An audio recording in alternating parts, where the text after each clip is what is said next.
అనుకోవడానికి ఆస్కారం లేదు. మీరు ఎలా ఆయన చంపింది పలానా హిందువులను మీరు ఎలా అంటారు? బాగా వినండి, రైట్ కదా, ఉండండి. అక్కడ హిందువులని వీళ్ళ పేర్లు ఎవరి పేర్లు చెప్పలేదు. ఎక్కడ రాశారు? దేని మీద? ఎక్కడ రాశారు? ఈయన ఏమన్నారు? ఉండండి, ఇక్కడ రాశారు. అవును, ఆగండి.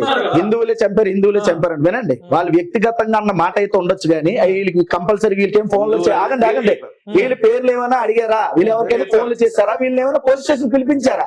అది అడగాలి కదా.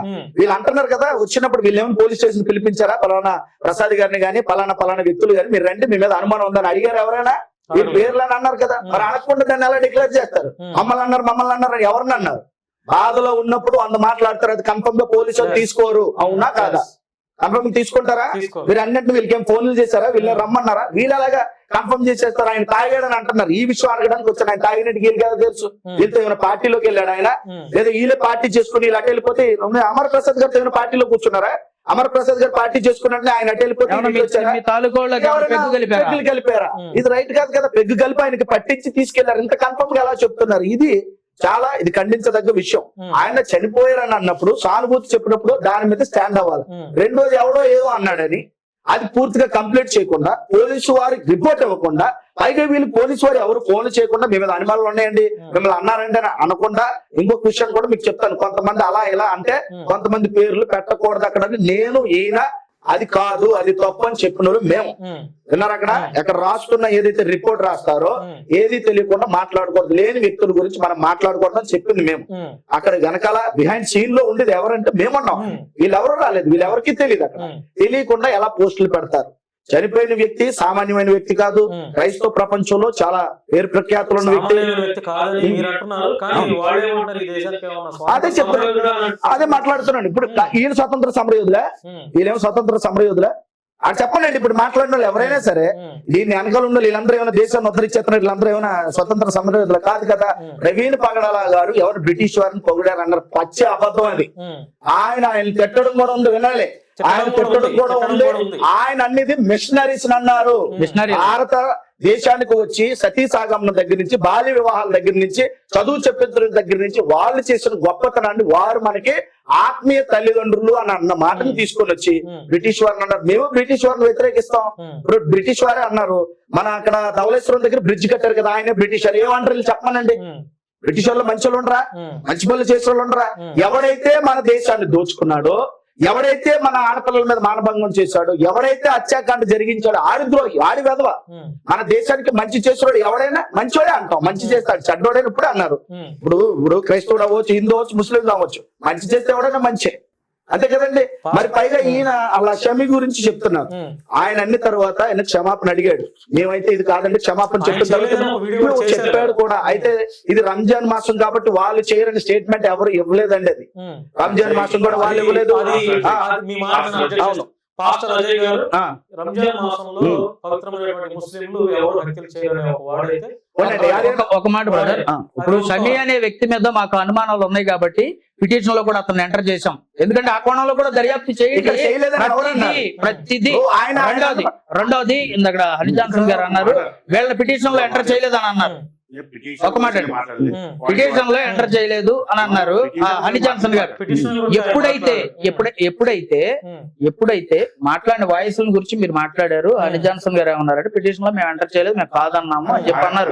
కాదనే అన్నాం కానీ వెంటనే వాళ్ళు ఇచ్చినటువంటి స్టేట్మెంట్ ని బట్టి పిటిషన్ లో హమారా ప్రసాద్ గారు ఎప్పటి వరకు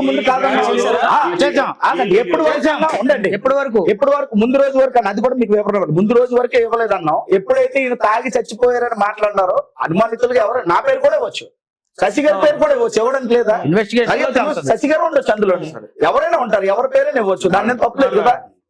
చెప్పండి. పాయింట్ ఏంటంటే ఇక్కడ పిటిషన్ లో ఎవరి పేరు ఇవ్వచ్చు, అనుమానం ఎవరిని చెప్పొచ్చు, అది ప్రాబ్లం ఫస్ట్ చెప్తున్నాను. నేను ఏం చెప్తున్నా అంటే ఎవరైతే ఫలానా మతోన్మాదులు అని మా పేరు పర్టికులర్ గా మా పేరు చెప్పిన వ్యక్తులు మీరు మతోన్మాది. మతోన్మాదులను ఎవరు మతోన్మాది హమారా ప్రసాద్ పేరు ఎవరన్నారు? అన్న నువ్వు ఒప్పుకుంటావా దాన్ని? అన్న మీరు ఒప్పుకుంటారా? మతోన్మాది అంటే ఒప్పుకుంటారా? మీరు ఒప్పుకుంటారా? మతోన్మాది అమర ప్రసాద్ అని అంటే ఒప్పుకుంటారా? మీరు ఒప్పుకున్నట్ట? మీరు మతోన్మాదులను ఒప్పుకున్నట్ట? మీరు ఒప్పుకుంటారా? లేదు, చెప్పండి. అందరి గురించి చెప్పినా కానీ నేను మతోన్మాది చెప్పాను నేను. అది ఎందుకంటే ఇదే మెచ్యూరిటీ లెవెల్స్ తక్కువ అనేది దీని అంటారు. వాళ్ళు అన్న విషయం నేను చెప్తున్నా. అదే కదా, మతోన్మాది హమారా ప్రసాద్, మతోన్మాది కరుణాకరు, మతోన్మాది లలిత, ఇంకా మా పేరు పెట్టుకుంటూ అక్కడ అజయ్ అనే పాస్టర్ పర్టికులర్ గా మా పేరు చెప్తున్నాడు కదా అన్నా చెప్పండి చెప్పండి. కంప్లీట్ అయితే అక్కడ మా పేరు చెప్తున్నందుకు నేను మాట్లాడినా. నేను ఏమంటున్నా అంటే మీకు అనుమానాలు ఉంటే చెప్పండి, కానీ నేనే చేసామని నేను చెప్తారు. ఎప్పుడు వాళ్ళు ప్రవీణ్ కి షమీకి మధ్యలో ఇష్యూస్ జరిగింది. ఆ ఇష్యూస్ జరిగినప్పుడేమో చంపేస్తాం ఆయన చెప్పేసి వార్నింగ్ ఇచ్చిన శని గురించి మాట్లాడుతున్నప్పుడేమో ఆయన రంజాన్ మాసం కాబట్టి అలాంటి పనులు ముస్లింస్ చేయరు అంటున్నారు. అంటే మా పని పట్టలేదా? మేము ఇంకా ఏమైనా చేశామా? మటర్లు ఎవరైనా కొట్టామా? మేమన్నా? శశి గారు ఇప్పుడు ఒక మాట అండి, ఇప్పుడు షమీ గారి గురించి అంటున్నారు. షమీ గారు నీ పెట్టలేదని ఎవరు అనలేదు ఇక్కడ. షమీ గారు అన్నట్టు మాత్రం ఇక్కడ ఎవరు నమ్మిలేదండి. షమీ గారు అన్నట్టు మాత్రం ఎవరు నమ్మిలేదండి. షమీ గారు అన్నారని ఎవరు నమ్మలేదు. ఏమని మీరు చేయలేదంటే ఎవరు నమ్మలేదు. మెచ్యూరిటీ లెవెల్ అంటున్నారు. మీరు గంట ముందు మీరు మేము సంఘీభావం తెలియజేస్తున్నామని సరే ఒక రోజు అనుకో, ఒక రోజులో మీరు ఎలా యూటర్న్ తీసుకున్నారు? మీకు మెచ్యూరిటీ లెవెల్స్ ఉన్నాయా? మీకు మెచ్యూరిటీ లెవెల్స్ ఉన్నాయా?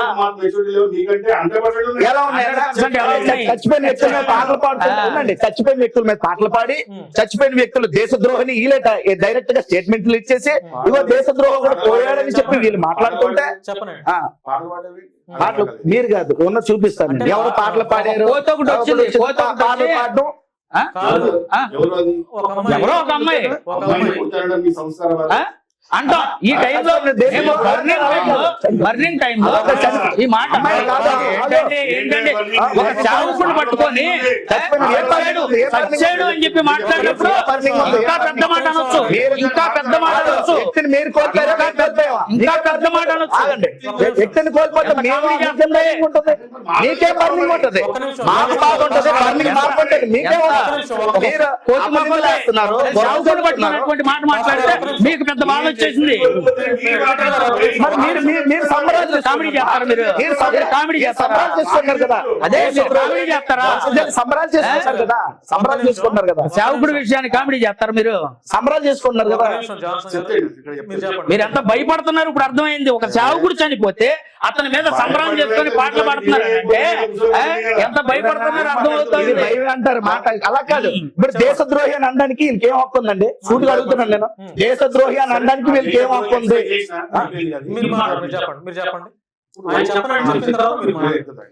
ఇంకా కొన్ని పాయింట్స్ ఉన్నాయి, అవి ఇంకా కంటిన్యూ చేయట్లేదు. వస్తున్నా కొద్ది పోటీ వస్తున్నారు అంతే.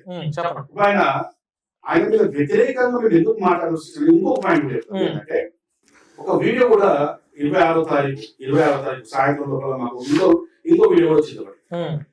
రాముడు సీతమ్మను అంటే మా రాముడు మీకు ఏ చేతను మా రాముడు అట్లా మా రాముడిని పట్టుకొని సీతమ్మను ఏది ఇష్టంతో పెళ్లి చేసుకోలేదు నేను, నువ్వు అవసరమైతే నాకు ఇష్టం లేదు, నువ్వు అవసరమైతే లక్ష్మణుడితో వెళ్ళిపో, నువ్వు అవసరమైతే భరతుడితో వెళ్ళిపో, లేకపోతే నువ్వు అవసరమైతే సుగ్రీవుడితో. అక్కడ మనిషి పశువా వాడు, మనిషి పశువా వాడు. అవునండి, సిద్ధాంతపరంగా వచ్చినప్పుడు సిద్ధాంతపరంగా ఎదుర్కోండి. సిద్ధాంతం ఉంది కదా, సిద్ధాంతపరంగా వచ్చినప్పుడు రామాయణంలో ఉందండి. అది రామాయణంలో ఉన్నది మాట్లాడారు. రామాయణంలో ఉన్నది ఉన్న పాయింట్ మాట్లాడారు. లేదని చెప్పానండి, లేదని చెప్పానండి. రామాయణం ఆ పాయింట్ మీద మాట్లాడుతున్నప్పుడు ఇంత దరిద్రుడికి నేను సానుభూతి తెలిపిందా? నా సానుభూతి తీసుకుని అడగలేదు దరిద్రుడికి అని చెప్పేసి అక్కడ నుంచి వాళ్ళకి వ్యతిరేకంగా కాదు, మాకున్న అనుమానాలను తెలియజేస్తూ మేము ఎప్పుడు పోస్తారు. ఏది దేశద్రోహని తాగాడని వీళ్ళకి అనుమానాలు మరి అన్నారు కదా, అన్నారు కదా. ఎక్కడ అన్నారు?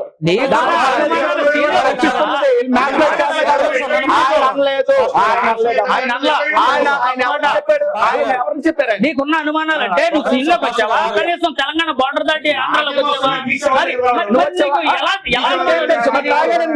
సీన్లోకి రాకుండా ఎలా అనుమానాలు వచ్చినాయి? నేను వివరణ తెలియజేస్తా నీకు. నేను వివరణ తెలియజేస్తా నీకు. ఆయనకి ఎలా తెలుసు శవం దగ్గర రాలేని వ్యక్తికి ఏం జరిగిందో నేను వివరణ తెలియజేస్తా. మొక్కలు ఎక్కడ పెట్టుకుంటారు? పోస్ట్ పెట్టడానికి ఎలా పెడతావు అనుమానం నువ్వు? ఉంటే పోలీసులకు ఇవ్వడం కాదు. ఇప్పుడు ఆయన కంప్లైంట్ లో తర్వాత నేను ఇవన్నీ పెట్టిన తర్వాత నా పేరు యాడ్ చేసి నో ప్రాబ్లం. 100 మంది పేర్లు యాడ్ చేసుకోండి.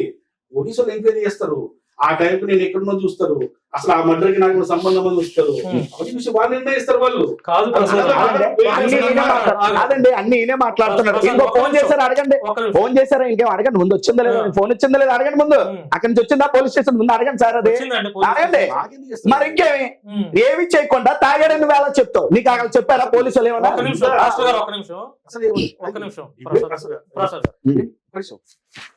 మా పేరు చెప్పినందుకు నేను మాట్లాడితే పోలీసుల నుంచి మీకు ఫోన్ చేశారా అని అడుగుతున్నాడు. మీరు పెట్టినప్పుడు చెప్పన్నది దాని గురించి ఎంక్వైరీలో నిన్ను అడిగారా, నేను అడిగారా ఏంది ఫోన్ చేశారా అని అడుగుతున్నాను. పెట్టుకున్నాను అంటున్నారు. చెప్పండి. ఇప్పుడు నేను పోలీసులు నాకు ఫోన్ చేసి మీకు కాదు నేను మాట్లాడేది. వాళ్ళు రమ్మంటే ఒక బాధ్యత ఉన్న పౌరుగా నేను పోతా. అది కాదు మ్యాటర్ ఇక్కడ. మర్డర్ అయింది అని చెప్పి మీరు ఏ లెక్కతో చెప్పిండ్రు మీరు? సరే అనుమానం పలానా వ్యక్తుల మీద ఉంది అనుమానం అని చెప్పడం వేరే, వాళ్ళే చేశారు అని చెప్పడం వేరే. మా పేరు చెప్పుకొని అది తప్పని చెప్తున్నాను.